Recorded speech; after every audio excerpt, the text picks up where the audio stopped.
Class 12th students, finally आज हमारा first chapter ख़त्म हो जाएगा।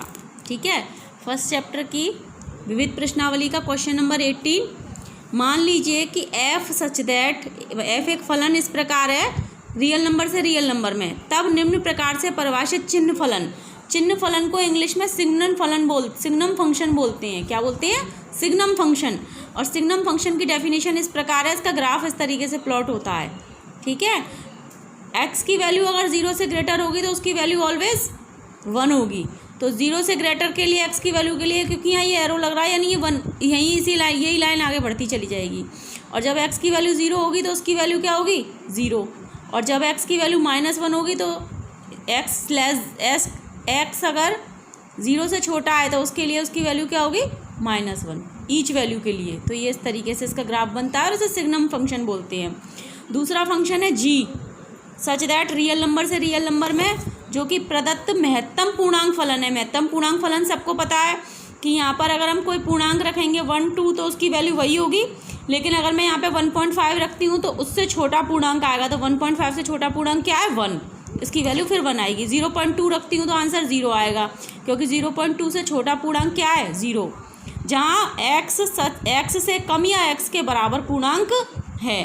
तो क्या फॉग और गॉफ, ये देखिए ये ओपन इंटरवल है, ये क्लोज इंटरवल है। ओपन इंटरवल का मतलब 0 is not include in this interval, और क्लोज इंटरवल का मतलब 1 is include in this interval. तो इस इंटरवल में हमें ये बताना है कि फॉग और गॉफ क्या संपाती हैं। संपाती होने का मतलब अगर दोनों की वैल्यू सेम आ जाती है तो संपाती हैं, दोनों फॉग और गॉफ की वैल्यू सेम नहीं आती है तो संपाती नहीं है। क्वेश्चन आपको समझ में आ गया होगा। पहला फंक्शन गिवन है हमें f such that r tending to r। Solution में इसी प्रकार लिखेंगे, इस प्रकार है कि f ऑफ x बराबर फंक्शन को डिफाइन कर दिया।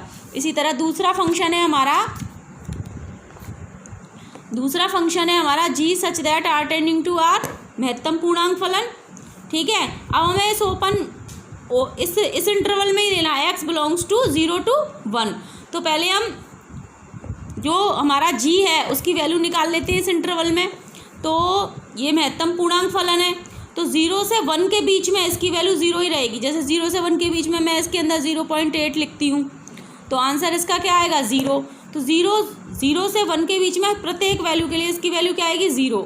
परंतु x = 1 के लिए, क्योंकि यहाँ 1 इसमें इंक्लूड है, क्लोज इंटरवल है, 1 के लिए इसकी वैल्यू 1 आएगी। ठीक है, तो अब हम निकालते हैं, क्योंकि इसकी तो वैल्यू हमें पता है इस वाले फंक्शन में। महत्तम पूर्णांक फलन के लिए हमने इस इंटरवल के अकॉर्डिंग अपनी वैल्यूज़ निकाल के रख ली।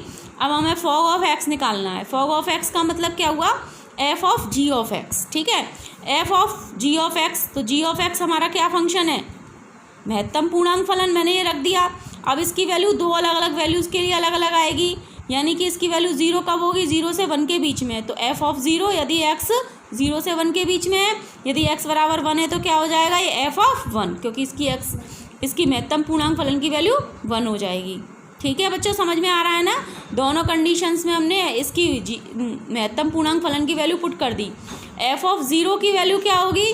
हमारे फंक्शन f की डेफिनेशन से देखिए, x बराबर 0 पर वैल्यू क्या थी? 0। तो x बराबर 0 पर f ऑफ 0 की वैल्यू हम 0 रख देंगे और f ऑफ 1 पर 1, यदि x बराबर 1 है तो। ठीक है, अब इसी तरह से हमने फॉग निकाल के रख लिया। अब हम गॉफ निकालेंगे। गॉफ ऑफ x कैसे निकलेगा? g of f of x। तो g of f of x की वैल्यू हम इसी इंटरवल में निकालेंगे 0 से 1। तो पहले हमने 1 पर निकाल ली। g ऑफ 1 क्या आएगा? 1। x ग्रेटर देन 0 के लिए इसकी वैल्यू क्या होगी? 1 होगी। और x belongs to 0 to 1, fog of x 0 से 1 के बीच में, यानी 1 से छोटा होगा तो उसकी वैल्यू क्या होगी? 0 होगी। देखिए फंक्शन, हाँ जी, g of f of x। g of f of x हमारा फलन था, हमें इस इंटरवल में देखना है जो कि 0 पर ओपन है और 1 पर क्लोज है। तो देखो फंक्शन f को देखते हैं पहले हम। फंक्शन f क्या है हमारा? ये रहा, f ऑफ x बराबर 1 अगर x 0 से बड़ा है, और x बराबर 0 पर 0, और x अगर 0 से, तो 0 से 1 के बीच में हमारी वैल्यू क्या आएगी? 0 पर तो 0 आएगी, 0 से 1 के बीच में वैल्यू क्या आएगी? 1 आएगी। क्या आएगी? 1। 0 से 1 के बीच में वैल्यू क्या आएगी 1, तो g ऑफ 1 की वैल्यू क्या हो जाएगी 1, क्योंकि ये महत्तम पूर्णांक फलन से निकलेगा तो 1 की वैल्यू 1 हो जाएगी x इज़ ग्रेटर देन 0 के लिए। ठीक है, x बिलोंग्स टू 0 1, अगर x इस इंटरवल में है तो फॉग ऑफ x 0 1 यहाँ दोनों ओपन इंटरवल हैं, 0 से 1 के बीच में fog of x is not equal to gof of x, क्योंकि फॉग ऑफ x की वैल्यू 0 है और गॉफ ऑफ x की वैल्यू 1 है, इसीलिए हम लिख देंगे फॉग और गॉफ संपाती नहीं है। क्वेश्चन नंबर 19 में आपसे पूछा है समुच्चय ए बी में कितने द्विआधारी संक्रिया होंगे, तो द्विआधारी संक्रिया को रिप्रेजेंट कैसे करते हैं, जैसे आपने देखा था इसको हम ऐसे रिप्रेजेंट करते हैं, जैसे कोई सेट है तो A cross A tending to A, तो A क्रॉस A करेंगे तो यहाँ पे इतने 1 2 3 4 ये बनेंगे, यानी कि अगर हम A से A में संक्रिया लगाएंगे तो हमें आंसर इन दोनों में से कोई भी मिल सकता है, A भी मिल सकता है और B भी मिल सकता है, तो उसके दो तरीके हैं।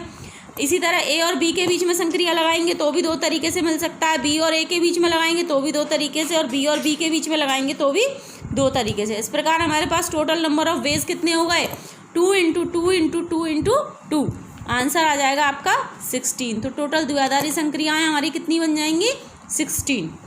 समझ में आया? इस प्रकार आपकी विविध प्रश्नावली खत्म होती है। अब मैं कुछ इंपॉर्टेंट क्वेश्चन अगर डालूंगी जो बोर्ड एग्जाम में आए हुए होंगे उन्हें करके आज इस चैप्टर का रिवीजन कीजिएगा, नया चैप्टर कल से स्टार्ट करेंगे।